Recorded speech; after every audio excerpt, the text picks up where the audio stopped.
How was the 323 Evo stability build? We're going to find out. We have our esteemed Evocati member, Goldie, here. Say hello, Goldie. Hello.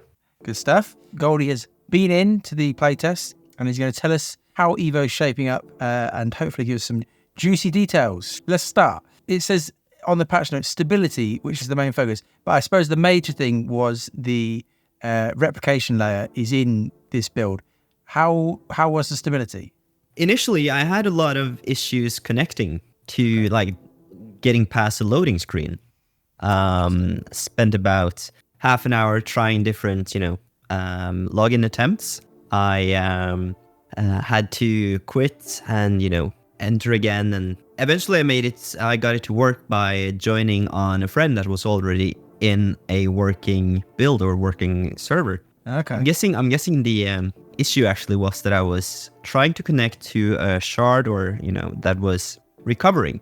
Yeah. And that put me in a infinite loading loop. Interesting. And so once you were in, did it crash and then recover at all, or was it okay once you were in? Yeah, I did have one instance where it crashed, and it didn't take too long to recover. It took about 2 minutes for me, I think. That's pretty good. I think I was one of the lucky ones. Yes. I saw some reports of, a few crashes and then it crashed again. But I guess it's still very early with that. We can probably expect it's going to take a while for them to nail that stuff down. Okay, right. So I assume, though, when you got in or before you got in, you spent a long time making yourself look nice and pretty with the new character customizer. I spent a long time just clicking randomize because I wanted to get something that looked okay. Yeah. Because I wasn't able to get in from the start. I was busy with other stuff. So, and because it was a limited playtest, I just clicked randomize and found something that looked okay and went from there. So, but there was a lot of different presets, a lot of beards, a lot of hairs, a lot of makeup. Wow. Yeah. I think we've all seen quite a lot of footage of that now, and I think everybody is looking forward to it. I don't normally personally spend a lot of time on it, but this one, it's made me think I actually probably will, because you can now save it. I actually probably will spend a bit of time on my one. So, okay, that's cool. Yes. Right. Yeah. The next one on the list, EVA Tier 2. So the new EVA system is in the Superman pose. We've seen footage about this. Did you get into EVA? I did. It felt really, really good. I was really happy with it. And the transitions, especially the transitions from EVA to standing, seemed very convincing. It looked like it's gotten some polish since we first saw it inside Star Citizen. Yeah. But overall, it just felt, really good. I was really surprised.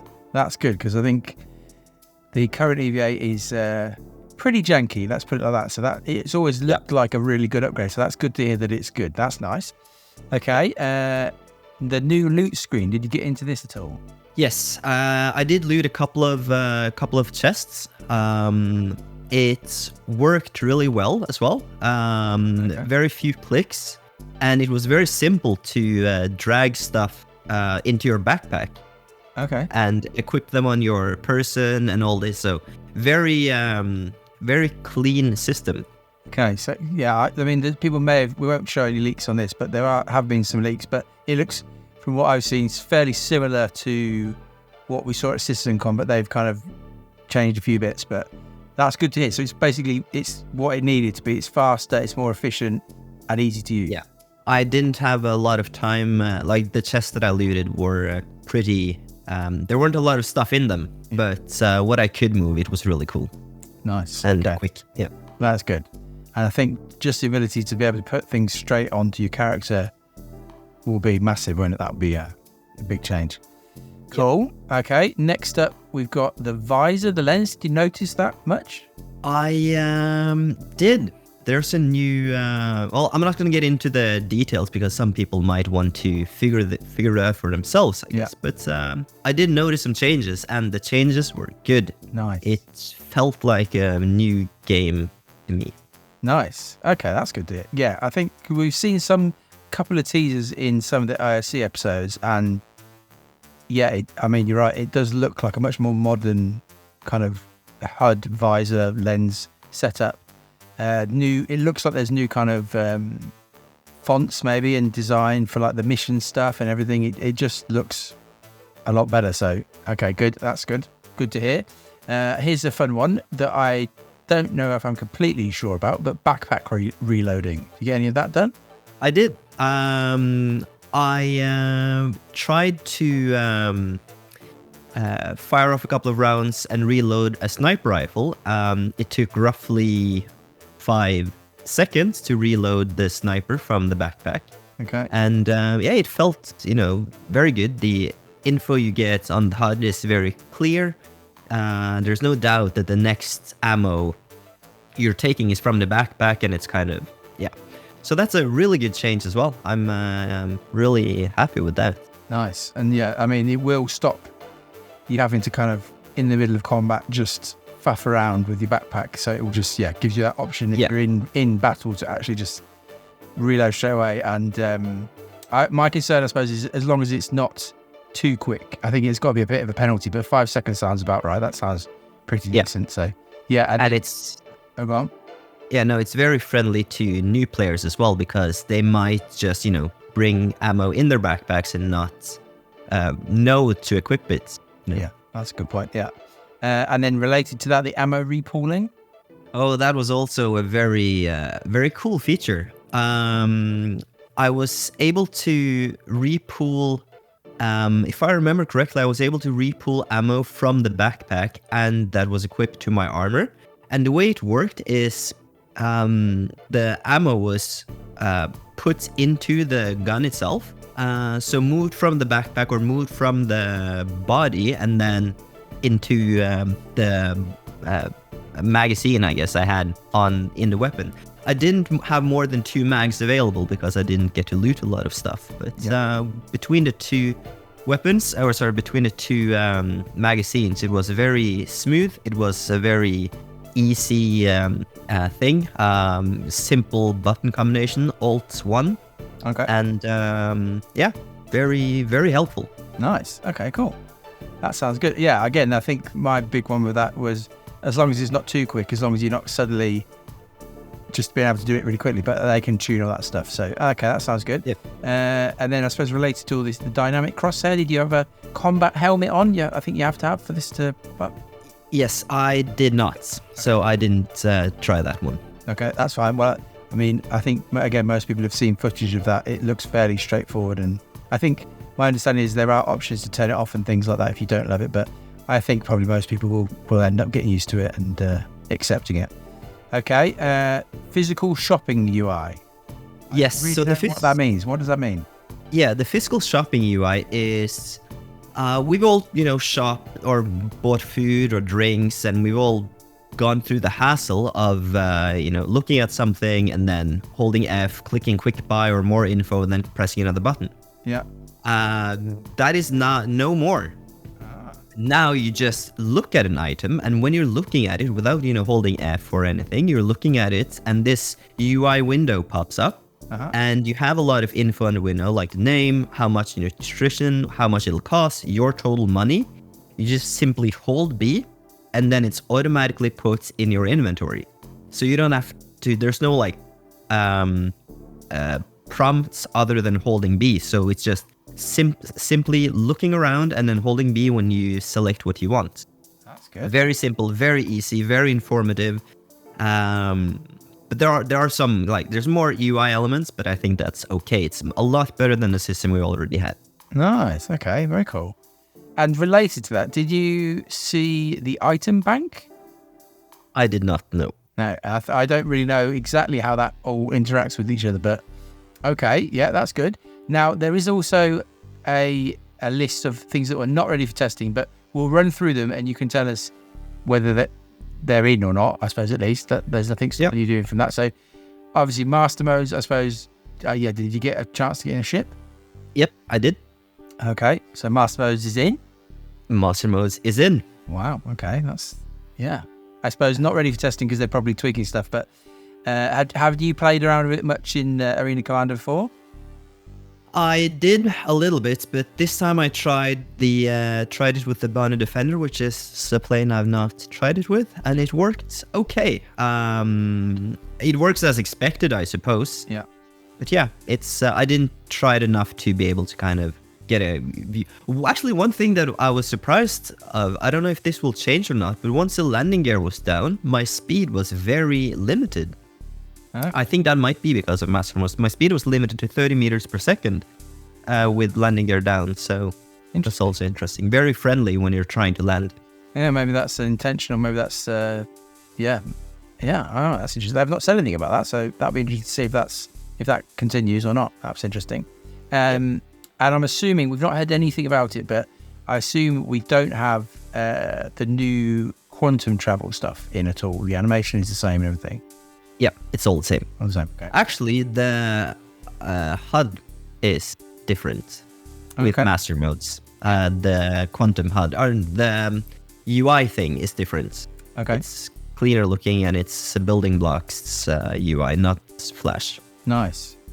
And all of the HUDs, are all of the MFDs and everything building blocks, or are they all the same as they were? Probably quite hard to tell.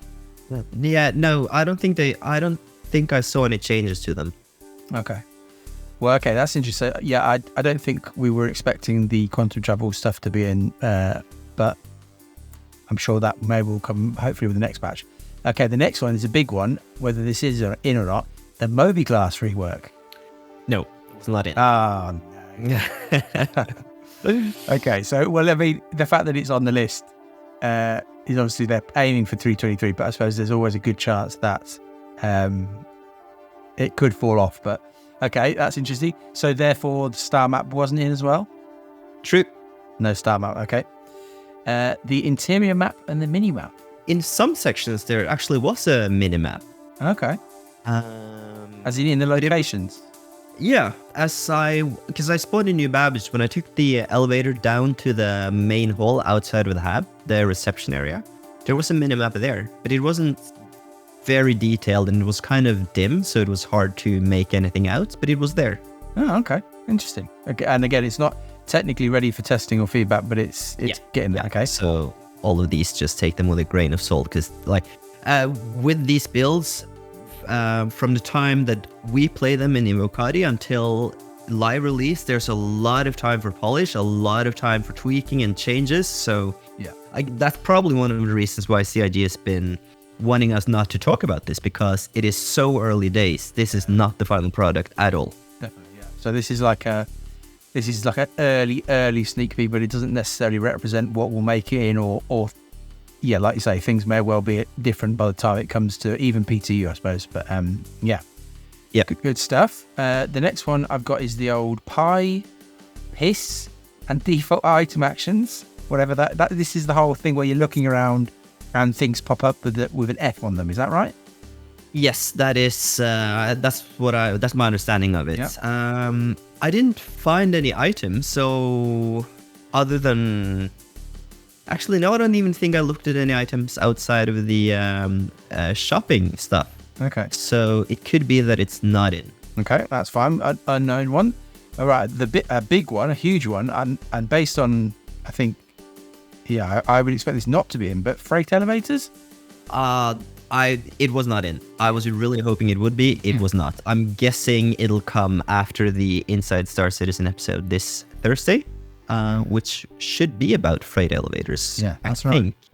Yeah, from everything they've said it's probably not quite ready for, well, obviously it's not quite ready for Evocati testing, but from what I think Jared was saying on one of the shows last week, it's maybe it's a bit further behind some of these other things, but okay. And so therefore, I'm assuming the hangars were not any different. They were just the standard hangars. Yeah, they were the same. Okay. I mean, I don't know. I guess you wouldn't have checked out a hauling mission, and I guess you probably wouldn't have seen reputation-based hostility in the short time you're in, I would guess. Yeah, that's true. Okay. Having seen, obviously, some of the new features, some of the kind of changes, where is your excitement level at for this patch? Oh, I haven't been this excited about a patch in a very, very long time, so... I'm gonna have to say 5, because the EVA is, game changing. The EVA looks really good. Yeah. The repooling of ammo, backpack reloading, the visor stuff, and even the physical shopping UI alone is, to me, very, very cool. So these are, because I've been playing now for 4 years, I think, pretty much every patch, and these features really changed the game. We've had, content added to the game and changes here and there, but these items, like I said, are game changing. Well, I think that is what everybody wants to hear. Very exciting, more stuff to come in, but thank you very much, Goldie. And there you go, everybody. Some insight into the first 323 Evocati test with some actual features in. So thank you. Yeah, you're welcome.